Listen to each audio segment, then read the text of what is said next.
امام بخاری کی شروع کی زندگی کا ایک بہت ہی دلچسپ واقعہ ہے، اور وہ بیان کرتے ہیں ضمن میں کہ علامہ داخلی جو ہے وہ بخارا کے ایک بہت بڑے محدث تھے اور حدیثیں پڑھایا کرتے تھے اور بڑا پائے کے محدث تھے، اور ان کی درسگاہ جو ہے وہ بڑی بارونق ہوتی تھی، مشہور درسگاہ تھی۔ تو ایک روز کیا ہوا کہ امام صاحب جو ہے وہ درس دے رہے تھے، جیسا یوزلی درس دیا کرتے تھے۔ اس درس میں امام بخاری بھی شامل تھے۔ تو علامہ داخلی نے ایک حدیث کی سند یوں بیان کی کہ جیسے حدیثیں علماء جب پڑھاتے ہیں حدیثیں تو سند کے ساتھ پڑھاتے ہیں کہ عن فلان ابن فلان عن فلان ابن فلان، تو اسی طرح انہوں نے ایک حدیث کی سند بیان کی کہ سفیان عن ابی الزبیر عن ابراہیم۔ امام بخاری نے عرض کیا کہ ان ابا الزبیر لم یرو عن ابراہیم، ابو زبیر نے تو ابراہیم سے روایت ہی نہیں کی۔ یعنی جو ابو زبیر عن ابراہیم کہہ رہے ہیں کہ ابو زبیر نے یہ ابراہیم سے سنا، تو ابو زبیر اور ابراہیم کا تو ملنا ہی نہیں ہے، یہ تو ایک دوسرے سے روایت ہی نہیں رکھتے۔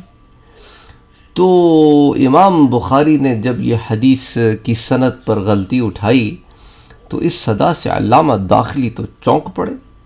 وہ تو زمانے کا ایک محدث تھا اور ذرا برہمی کے انداز میں کچھ ڈانٹ بھی دیا۔ تو امام بخاری نے نہایت ہمبلی، نہایت جو ہے وہ عرض کیا کہ اگر آپ کے پاس اس حدیث کی اصل ہو تو آپ اس کو دیکھ لیں، کیونکہ وہ تو حفظ سے پڑھا رہے تھے۔ تو علامہ داخلی گھر تشریف لے گئے اور اصل کو ملاحظہ فرمایا تو دیکھا کہ امام بخاری کا ٹوکنا تو بالکل ٹھیک تھا اور اپنی غلطی پر وہ متنبہ بھی ہو گئے، لیکن سند کی جو تصحیح تھی، جو صحیح سند تھی، وہ ابھی تک اسٹوڈنٹس کو نہیں بتائی تھی۔ تو چونکہ منصف مزاج آدمی تھے واپس آ گئے، یا یوں کہہ لیں امتحاناً یا امام بخاری کا علم دیکھنے کے لیے جب واپس آئے تو کہا کہ کیف ہوا یا غلام، کہ لڑکے پھر ایسا کر تو صحیح سند بتا دے اس کی۔ تو امام بخاری نے بالکل برجستہ عرض کیا کہ حضرت صحیح سند تو یہ ہے کہ الزبیر وہو ابن عدی عن ابراہیم، یعنی آپ نے تو یوں کہا نا کہ ابو زبیر عن ابراہیم، ابو زبیر کی تو ابراہیم سے ملاقات نہیں، ہاں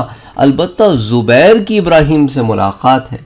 تو زبیر نے ابراہیم سے سنا اور چونکہ زبیر ہی کو ابن عدی کہتے ہیں اس لیے آپ سے یہ غلطی ہو گئی کہ آپ نے اس کو ابو زبیر کہہ دیا۔ الزبیر وہو ابن عدی عن ابراہیم۔ تو علامہ داخلی نے قلم اٹھا کر کتاب جو سامنے تھی اس کی تصحیح کر لی اور ذرا ندامت کے لہجے میں کہنے لگے کہ لڑکے تمہارا قول صحیح تھا، غلطی میری ہی تھی۔ تو کسی نے امام بخاری سے پوچھا کہ حضرت جب یہ واقعہ انہوں نے سنایا کہ حضرت جب آپ نے علامہ داخلی کی یہ غلطی پکڑی تھی تو آپ کی عمر کیا تھی؟ اللہ اکبر! امام بخاری کہتے ہیں کہ اس وقت میں 11 برس کا تھا۔ سبحان اللہ! اس واقعے کو تاریخ بغداد میں بھی نقل کیا گیا ہے، یہ مقدمۃ الفتح میں بھی موجود ہے، یہ مقدمۃ القسطلانی میں بھی موجود ہے، یہ المنتظم میں بھی موجود ہے، تاریخ الاسلام میں بھی موجود ہے، سیر اعلام النبلاء میں بھی موجود ہے، تہذیب الکمال میں بھی موجود ہے، طبقات الشافعی علی السبکی میں بھی موجود ہے، تغلیق التعلیق میں بھی موجود ہے، تحفۃ الاخباری میں بھی موجود ہے۔ تو کئی کتب میں اس واقعے کو نقل کیا گیا ہے۔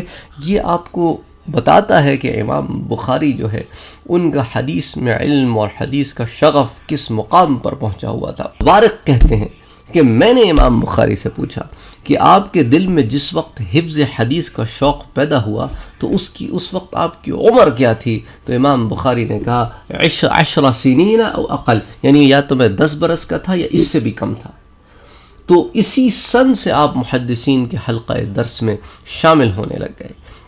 اور یہ جو میں نے آپ کو واقعہ ابھی بتایا ہے امام بخاری سے پوچھنے کا، تو اس واقعے کو بھی تاریخ بغداد میں نقل کیا گیا ہے، تاریخ دمشق میں نقل کیا گیا ہے، تہذیب الکمال میں بھی آتا ہے، تاریخ الاسلام للذہبی میں بھی آتا ہے، سیر اعلام النبلاء میں بھی آتا ہے، تحفۃ الاخباری میں بھی آتا ہے، تغلیق التعلیق میں بھی آتا ہے، مقدمۃ الفتح میں بھی آتا ہے، اور کئی کتب میں بھی آتا ہے۔ تو بہرحال آپ کو چند ریفرنسز میں نے دے دیے ان واقعات کے، تاکہ آپ کو پتہ ہو کہ ہم نے یہ واقعات کن کتب سے اخذ کیا ہے۔